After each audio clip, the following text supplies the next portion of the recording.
A local guy, Baldwin Wallace cornerback Anthony Kendall. I know that you have talked to this guy on your show as well. Take us through, what Anthony Kendall has had to say. Again, he's a cornerback, played at Baldwin Wallace.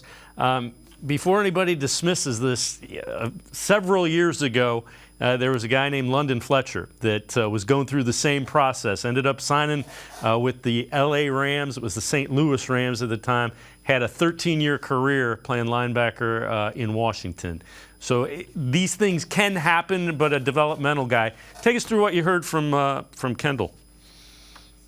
Yeah, Anthony Kendall his story is awesome. So he was in Florida. That's where he played his high school ball.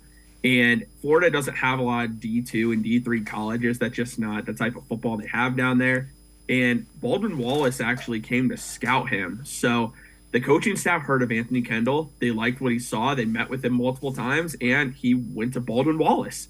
And from there, he had a really good career there. He said the draft process for him got started. He just kept working at it every single day, and he just worked out. And a lot of NFL draft scouts came to Ashland University, and that's when he really came onto the scene there. His RAS score is an 8.31 for his position. That's ranked 354th out of over 2,000 cornerbacks from 1987 to 2023. So, I mean, that's really good in itself right there. He has good size for the position. I mean, he's 6 foot, 180 pounds, very strong. One of the things that stood out to me is that he talked about how he wants to improve his game.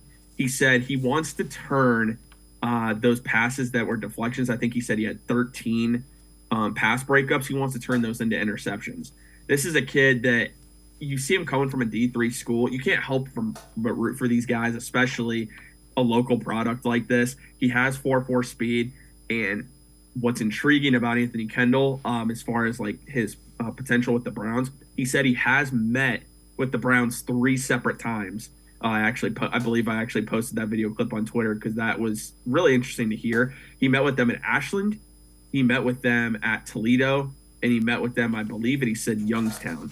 So I think the Browns have a lot of interest in him, especially as a undrafted free agent addition, because we've seen the last couple of years, Andrew Berry, as soon as that draft ends, he's going out and he is finding those types of prospects that he can sign right away. And I really like Anthony Kendall as a developmental guy. He also has spoken with 8 other NFL teams. So I would love to see him on the Browns. Obviously, I'm very biased about that, having spoken with him and him being a local kid. But at the same time, if he can end up being drafted by an NFL team, that would be an incredible story. So he's someone everyone should really be rooting for. And you think D3, the odds aren't like fantastic he makes it.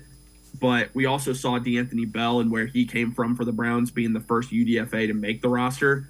I think Anthony Kendall can be that type of prospect for an NFL team.